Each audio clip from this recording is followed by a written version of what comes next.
বৌমা, ও বৌমা, বলি সূর্য যে উঠে গেছে, তোমাদের রান্না বান্না কি হবে আজ? আমার রান্না শেষ মা, খেতে আসুন। ও, তুমি? তা বড় বউ কোথায়? তার ঘুম এখনো ভাঙেনি বুঝি? দিদির শরীরটা অসুস্থ, তাই আজ আর ওঠেনি। আরে শরীর খারাপ না ছাই, ও সব বুঝি তো আমি। দেখো গিয়ে, কাজ করবে দেখে বিছানায় শুয়ে আছে। ও কথা বলবেন না মা, দিদি শুনলে খুব মন খারাপ করবে। তোকে আর মায়ের কানে বিষ ঢালতে হবে না ছোট। সেই সকাল থেকে আমি কি বসে আছি নাকি? ঘরদোর সব ঝাড়ু দিয়ে এখন কাপড় নিয়ে ঘাটে যাচ্ছি। কার ঘর ঝাড়ু দিয়েছো বৌমা? দিয়েছো তো তোমাদের ঘরটাই। আর আমাদের কাপড় চোপড় কোন দিন ধরে দেখেছো? সারা জীবন তো নিজেদেরটাই বুঝে এলে। এখানে নিজ আর পর নেই মা, আমার স্বামী সংসার আছে, তাই তাদেরটা আগে দেখতে হবে। আর আপনাদের ঘরের কাজ করে দেওয়ার জন্য ছোট বউ তো আছেই। ও এক হাতে কটা কাজ করবে শুনি? তা মাঝে মধ্যে গিয়ে ওকে একটু সাহায্য করলেও তো পারো। থাক মা, দিদিকে আর সাহায্য করতে হবে না। এই নিয়ে পরে আবার অনাসৃষ্টিকাণ্ড ঘটাবে। হয়েছে হয়েছে, তোমায় এখন আর ভালো সাজতে হবে না। মায়ের যদি এতটাই খারাপ লাগে, তবে দুই ছেলেকে আলাদা করে দিলেই তো পারে। এই কথা দ্বিতীয়বার আর মুখে আনবে না বৌমা। আমার দুই ছেলে আমার সাথে এই বাড়িতেই থাকবে। ঠিক আছে, তাই দেখব কতদিন ছেলেদের আঁচলের নিচে রাখতে পারেন। আমি এখন ঘাটে যাচ্ছি। ছোট, তুই তো দাদাকে খাইয়ে কাজে পাঠাস। নিজের স্বামীর খেয়াল রাখতে পারে না, সেই নাকি আবার আলাদা সংসার করবে। আমার এই বউটার কবে যে বুদ্ধি শুদ্ধি হবে বিধাতা। আপনি চিন্তা করবেন না মা, দেখবেন দিদির পাগলামি ঠিক হয়ে যাবে। এখন আসুন, অনেক বেলা হয়েছে, কটা খেয়ে নিন।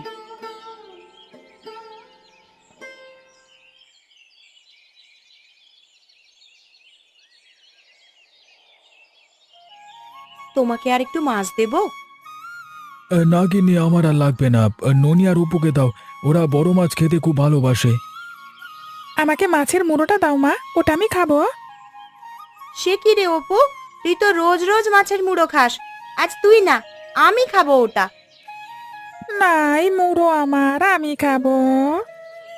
এ কি মুশকিল! এখন থেকে তোদের জন্য দেখা যাচ্ছে দুটো করে মাছ কিনতে হবে।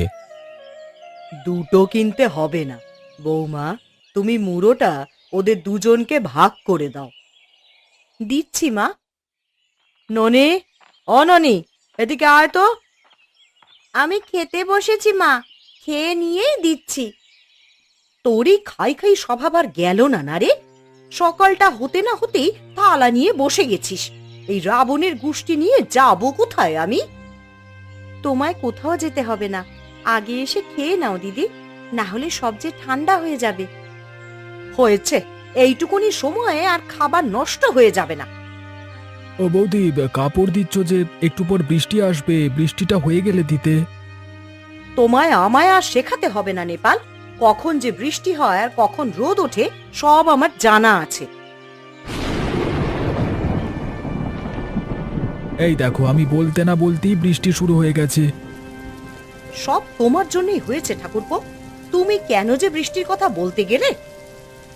আয় বিধাতা, এই পাগলকে নিয়ে আমি কোথায় যাব? ও বৌমা, কাপড়গুলো নিয়ে ঘরে এসো, বৃষ্টিতে ভিজে আবার ঠান্ডা লাগাবে তো।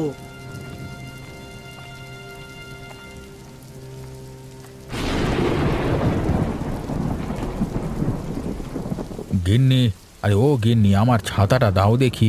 বৃষ্টি জল খেতে জমে যাবে, আলগুলো কেটে দিয়ে আসি। এই বৃষ্টি বাদলা মাথায় নিয়ে খেতে যাওয়ার দরকারটা কি শুনি? সে তুমি বুঝলে কাজই হতো। এখন খেতে জল জমতে দিলে সব ফসল নষ্ট হয়ে যাবে। বলি আরো মানুষ তো আছে, তুমি একা যাবে কেন শুনি? অন্য কেউ বসে নেই বৌদি, এক্ষুনি জাল নিয়ে বের হব। গিন্নি, জালটা দাও তো। তাই যা, বৃষ্টি আসায় আজকে মাছ ভালো ধরা যাবে।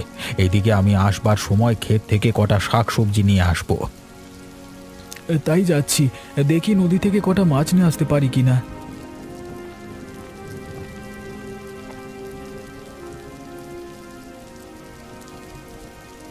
যাক বাবা, দুই ভাইকে সকালের খাবার খাইয়ে বিদেয় করলাম। এখন কাপড়গুলো নিয়ে আবার বসতে হবে। সে কি দিদি, রান্না তো শেষ, উনুন জ্বালিয়ে কি করবে? আরে এই ভিজে কাপড়গুলোকে সেঁকতে হবে না? পরার যে আর কিছুই নেই রে। আমি আগেই বলেছিলাম এই দিকে কাপড় না ভেজাতে। এখন ওইগুলোকে বারান্দায় রেখে দাও, হাওয়ায় ঠিকই শুকিয়ে যাবে। তাই কর রে ছোট, আমি একটু বেরোবো, দেখি ঘোষেদের বাগান থেকে কটা আম কুড়িয়ে আনতে পারি কিনা। ও কাজ করো না বৌমা, ভুলে যেও না তুমি এই গাঁয়ের বউ। ওসব আম কুড়ানো জাম কুড়ানো তোমাকে মানায় না। বেশ, আমি না যেতে পারি, ননি আর অপুকে তো পাঠাতে পারবো, ওরা তো আর এই গাঁয়ের বউ নয়। দিদি, তুমি পারো বটে, কটা আমই তো, ছেড়েই দাও না। ওসব কাঁচা পাকা আম দিয়ে আচার বানানো যাবে ছোট, তখন তো তুমি আর ভাগে কম নেবে না। ননি, ও ননি, এদিকে আয় তো মা। তোমার যা ইচ্ছে করো, আমি এসবের মধ্যে নেই। আমাকে ডেকেছো মা? হ্যাঁ রে, যা তো একটিবার ওই ঘোষদের আম বাগানে যা, কটা আম পেলে নিয়ে আসিস। না না মা, আমি ওদিকে যেতে পারবো না। ওই ঘোষ গিন্নির যা মুখ, আমাকে বলে কি না আম বাগানে দেখলে গাছের সাথে বেঁধে রাখবে। তাই নাকি? ঘোষ গিন্নি তোকে এই কথা বলেছে? দাঁড়া, আজ ঘাটে পাই ওকে, মুখে একেবারে জামা ঘষে দেব। সে তুমি দিওক্ষণ, এখন আমি গেলাম, অপুকে নিয়ে পুতুল খেলবো। চলো না দিদি, কটা আম কুড়িয়ে নিয়ে আসি। ওগুলো তো পরে নষ্টই হবে। ঠাকুমার হাতের আমের আচার খেতে খুব মজার হয়। ঠিক আছে, তুই যাবি যখন চল, তবে ঘোষ গিন্নি যদি ধরে ফেলে সে দায় কিন্তু আমি নেব না। যা মা যা, আমি বরং ঝুড়িতে এনে দিচ্ছি, কটা আম কুড়িয়ে নিয়ে আয়।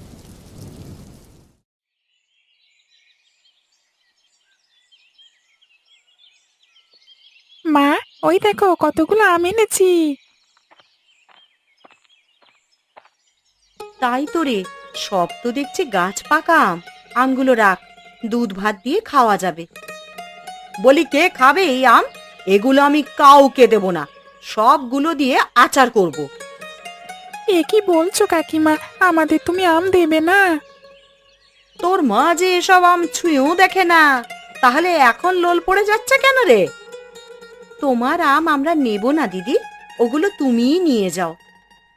কেন নেব না? এখানে অর্ধেক আম আমি কুড়িয়েছি, ওগুলো আমার। অপু ঠিকই বলেছে বৌমা, অর্ধেক আম তুমি ছোট বউকে দিয়ে দাও, সবগুলো তুমি একা নেবে কেন? তো মা, আপনি না সকালবেলায় এতগুলো নীতি কথা শোনালেন, পরের বাড়ির ফল নাকি খাবেন না, এখন ছোট বউয়ের পক্ষ নিয়ে কথা বলছেন কেন? আমরা না খাই, অপু আর ননি আছে, ওরা খাবে, না হলে তো সবগুলো আম তোমার ওই রাক্ষসে পেটে গিয়ে পড়বে। কি, আমি রাক্ষসী? এই আমের জন্য এত বড় কথা শুনতে হলো? খাবই না আমি এই আম। কেন মা, আমরা আমাদের ভাগ ছাড়বো কেন? ওই আম আমরা ভাগাভাগি করে নেব। তাই নে দাদু ভাই, তাই নে।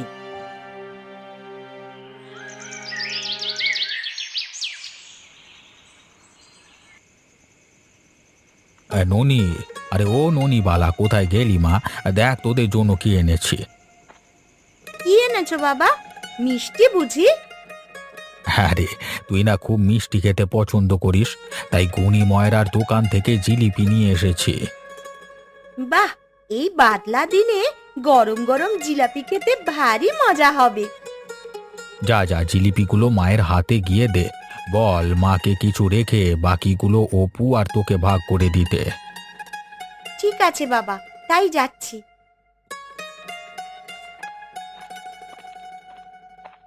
কি ব্যাপার গিন্নি, তোমার আবার কি হলো? এভাবে ফ্যাল ফ্যাল করে তাকিয়ে রইলে কেন?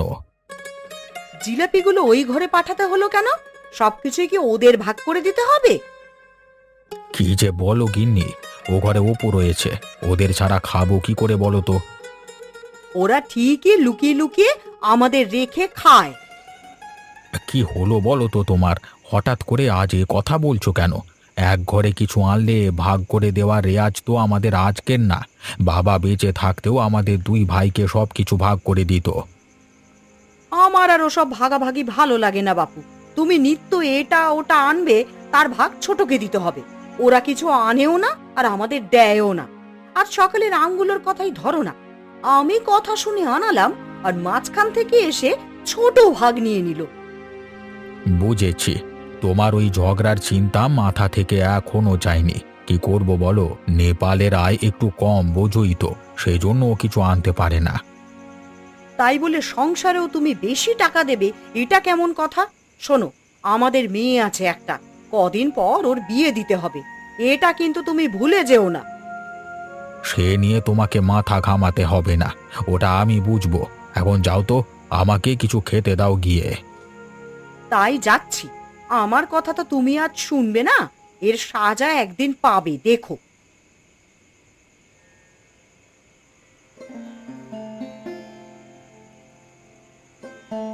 গোপাল নেপালকে ভাত দাও বৌমা, ওদের পাত যে খালি হয়ে গেছে। আপনাকে বলতে হবে না মা, সে খেয়াল আমার আছে। খেয়াল যে কত আছে তা তো টেরই পাচ্ছি। নিজেরটা ছাড়া তো আর কোনো খেয়ালই থাকে না তোমার।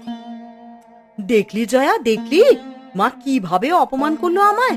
আমি নাকি নিজেরটা ছাড়া অন্য কারো ভালো আর চাই না। আহ গিন্নি, চুপ করো তো। আমরা আছি এক চিন্তায়, তার উপর তোমরা ঝগড়া শুরু করেছো। সে কি দাদা, কি হয়েছে আবার? বর্ষার জলে আমাদের সব ফসল নষ্ট হয়ে গেছে, একটা ফসলও ঘরে তুলতে পারবো না। এ কি অলক্ষণে কথা রে, এখন কি উপায় হবে বাছা? আর কি হবে, এই জমি আবার চাষ করতে হবে। হ্যাঁ হ্যাঁ, তাই করুন। যত তাড়াতাড়ি চাষ করবেন তত তাড়াতাড়ি ফসল উঠবে। চাষ যে করবো সে টাকা তো আমার কাছে নেই গিন্নি। দাদা না হয় তারগুলো চাষ করে ফেললো, আমি কিভাবে বীজ কিনবো? গোপালের কাছ থেকে আপাতত কটা টাকা ধার নে, পরে ফসল উঠলে দিয়ে দিস। সে আর এমন কি, আমার জমি চাষ করলে তোরগুলো পতিত থাকবে না। বেশ, তবে কাল থেকে আবার কাজ শুরু করব। তুমি চিন্তা করো না দাদা, মানে টাকা না দিতে পারলেও তোমার জমিতে গায়ে খেটে আমি শোধ করে দেব দাদা।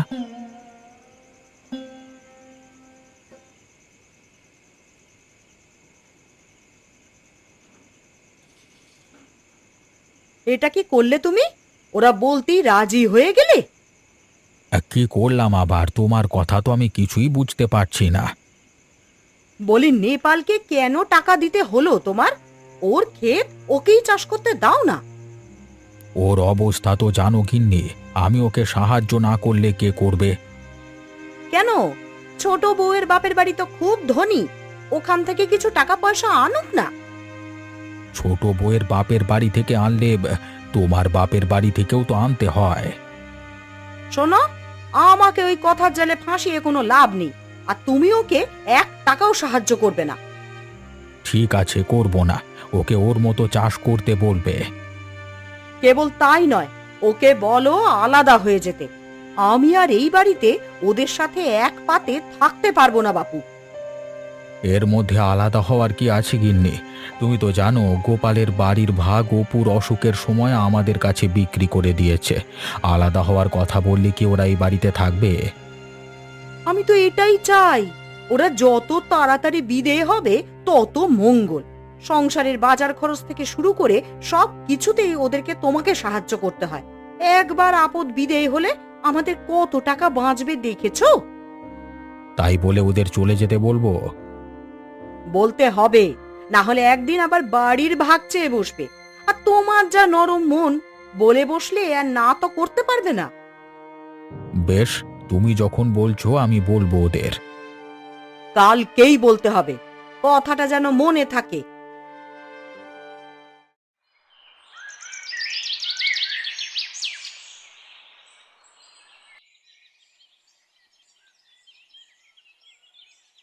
দাদা, বীজ ধান কেনবার জন্য টাকা দেবে বলেছিলে, এখনই লাগবে সেগুলো।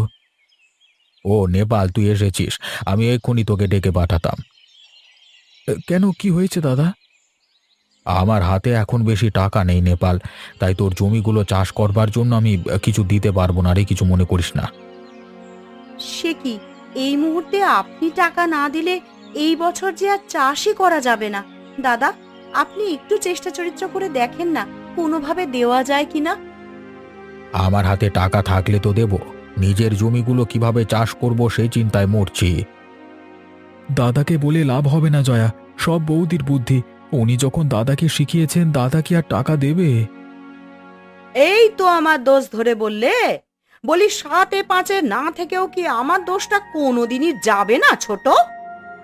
তোমার কোনো দোষ নেই দিদি, দাদার হাতে টাকা না থাকলে দেবে কিভাবে? এখন আবার ব্যবসাতেও মন্দা যাচ্ছে ছোট বউ। টানা কয়েকদিন বৃষ্টি থাকায় সব মালামাল নষ্ট হয়ে গেছে। ভালো কোনো গুদাম না থাকায় আজকে এই দশা। সেই জন্য ভাবছিলাম তোদের ঘরটা এখন থেকে গুদাম ঘর হিসেবে ব্যবহার করব। সে কি দাদা, আমাদের ঘরে ব্যবসার জিনিসপত্র রাখলে আমরা যাব কোথায়? তাই বাড়ি আমাদের কাছে বিক্রি করে দেওয়ার সময় এ কথা মনে ছিল না? এখন তুই কোথায় যাবি আমরা কিভাবে বলবো বলতো? আরে আমার যে তোর ঘরটা না হলে হচ্ছে না। বেশ দাদা, তবে আমরা ঘর ছেড়ে দেব। ভাইয়ের চেয়ে তোমার যখন ব্যবসা বড় হয়ে গেছে, তবে তুমি ব্যবসা করো।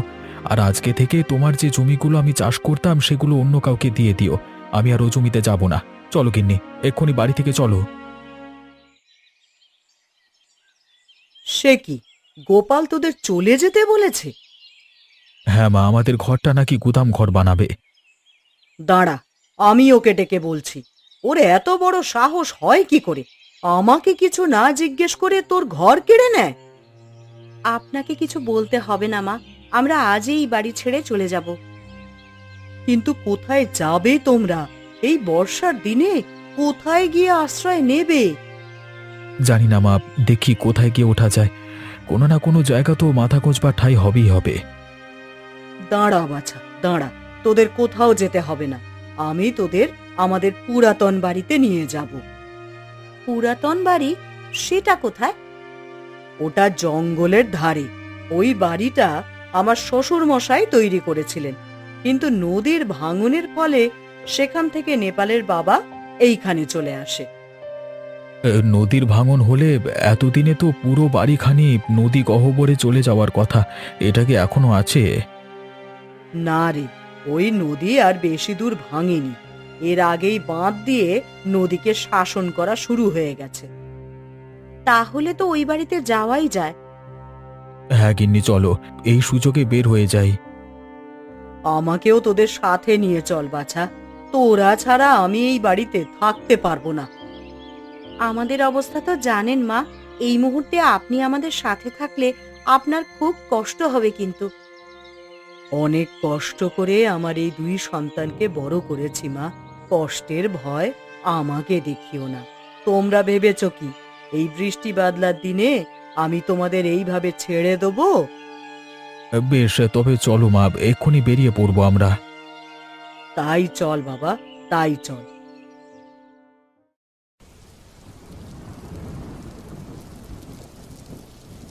দেখেছো বৌমা, বৃষ্টিটা কিভাবে নেমেছে? এ তো একটা বন্যা না বাঁধিয়ে ছাড়বে না দেখছি।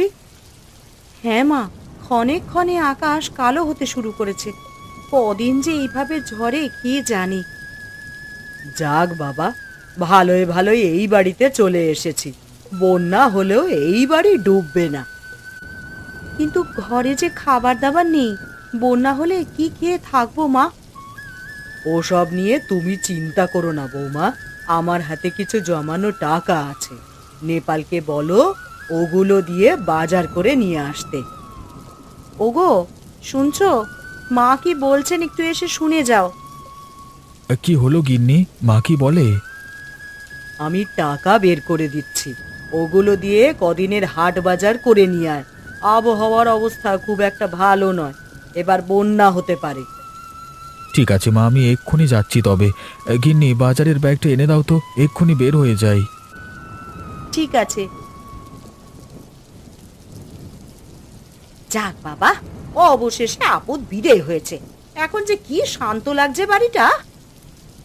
সে তুমি যাই বলো, মায়ের জন্য মনটা বড় হু হু করছে গো। এই দুর্যোগের দিনে ওরা কোথায় গেছে কে জানে। মাকে নিয়ে এত ভেবো না তো, অনেকবার তো বললে থেকে যেতে, তোমার কথা শুনেছে তখন। মা দেখো দেখো, কতগুলো মাছ নিয়ে এসেছি। তাই তো রে, তা কোথায় পেলি এই মাছ? আমাদের বাড়ির সামনে থেকে মা, ওখানে অনেক মাছ আছে। আমাদের ঘরের সামনে থেকে? বলিস কি রে, ওখানে তো পুকুর ঘাট কিছুই নেই। ওখানে জল উঠে গেছে মা, সবার বাড়িতে জল উঠে গেছে। জল উঠে গেছে মানে? বাড়ির সামনে জল উঠে গেলে তো বন্যা হয়ে যাবে রে। হায় হায় হায়, বন্যা হলে যে সর্বনাশ হয়ে যাবে। একে তো নিচু বাড়ি, তার উপর এত সব জিনিস, কোথায় যাব আমি? ওই তো দেখো বাবা, উঠোনে জল চলে এসেছে। এখন আর জলের জন্য আমাদের পুকুর ঘাটে যেতে হবে না মা, বারান্দা থেকেই জল নেওয়া যাবে। ওরে চুপ কর পোড়ার মুখী, বন্যা হওয়ায় তোর খুব খুশি লাগছে তাই না? ডুবে মরলে বুঝবি মজা কত। ওগো, তুমি যে কোনো একটা উপায় বের করো, আমি যে জলে বড্ড ভয় পাই। ঘরে জল উঠে গেলে যে ডুবে মরতে হবে। তুমি চিন্তা করো না গিন্নি, আমি দেখছি কি করা যায়। বন্যাটা হলো হুট করে, একটু যে প্রস্তুতি নেব তারও সময় পেলাম না।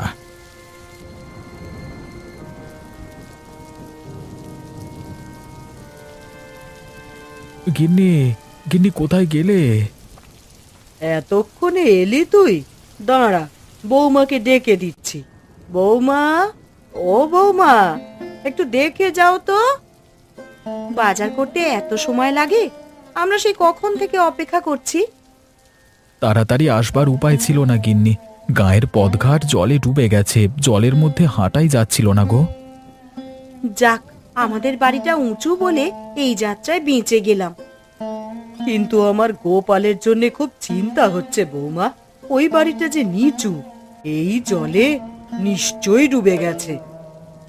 হ্যাঁ মা, আমাদের বাড়ি ডুবে গেছে। এই জলে দাদারা কি করছে কে জানে। ওগো, তুমি গিয়ে ওদের নিয়ে এসো। বৌদি সাঁতার জানে না, জল দেখলেই অজ্ঞান হয়ে যায়। কিন্তু যাবো যে, নৌকা তো নেই, এতগুলো মানুষ নিয়ে আসবো কিভাবে? কলা গাছের ভেলা বানিয়ে নিয়ে এসো বাবা। ঠিক বলেছিস অপু, কলা গাছের ভেলা বানালে নৌকার কাজ করবে। তবে তাড়াতাড়ি বাড়ির পেছন দিকে যা, সেখানে অনেক কলা গাছ আছে, ওগুলো কেটে নিয়ে আয়। তাই যাচ্ছি মা। ও কিন্নি, বাজারগুলো ধরো, আর কলা গাছ কাটবার জন্য কিছু একটা দাও তো। তুমি দাঁড়াও, আমি এক্ষুনি নিয়ে আসছি। ওগো, এ জল যে একেবারে খাট ছুঁয়ে ছুঁয়ে করছে গো, এই কিছুক্ষণের মধ্যেই তো বিছানা ভিজিয়ে ফেলবে। তোমাকে তো বলেছিলাম সাঁতরে উঁচু কোথাও চলে যাই, কিন্তু তুমি তো এই খাট থেকে নামতেও চাচ্ছ না। সাঁতার জানি না কিছু না, জলে নেমে মরবো নাকি গো? কতবার বললাম একটা নৌকা আনতে, তাও তো পারলে না। ও বাবা, চলো না সবাই মিলে ঘরের চালায় উঠে যাই, জল বাড়লে যে এখানে ডুবে মরতে হবে। তাই করতে হবে রে মা, এছাড়া তো উপায় দেখতে পাচ্ছি না। দাদা, আরে ও দাদা, বাড়িতে আছো? ওই তো নেপাল এসেছে। নেপাল, নেপাল, আমরা ঘরে আটকে গেছি রে। ওরে তাড়াতাড়ি আমাদের এখান থেকে উদ্ধার কর ভাই। আমরা তোমাদের নিতেই এসেছি দাদা, চলো চলো তাড়াতাড়ি আমাদের পুরাতন বাড়িতে চলো। তা যাবে যে, নৌকা এনেছো? আমি কিন্তু বাবু সাঁতার জানি না। তোমার জন্য নৌকা পাইনি বৌদি, কলা গাছের ভেলা নিয়ে এসেছি। অবশ্য ভেলায় তোমার ভার সইবে কিনা কে জানে।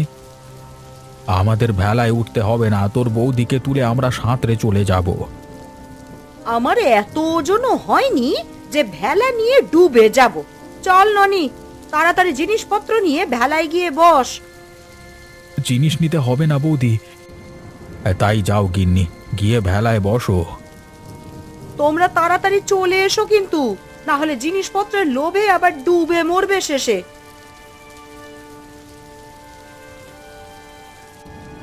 সত্যি নেপাল, তুমি এসে আমাদের প্রাণ বাঁচিয়েছো, না হলে সবাই আমরা ডুবেই মরতাম। আমরা যখন এসেছি তখন ডুবে মরবে না কেউ। আজকে দেখলে তো, ভাইকে কেন এতদিন ছাড়তে চাইনি। ভাই ছাড়া দুনিয়াতে আর কেউ আপন নয়। হ্যাঁ গো, আমার ভুল হয়ে গেছে। তোমাদের দুই ভাইকে আলাদা করা একদম ঠিক হয়নি।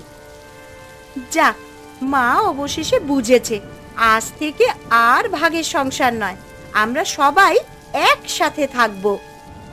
তাই হবে। জল নামলে সবাইকে নিয়ে আবার এই বাড়িতে চাঁদের হাট বসবে। এখন চলো সবাই, জল বাড়লো বলে।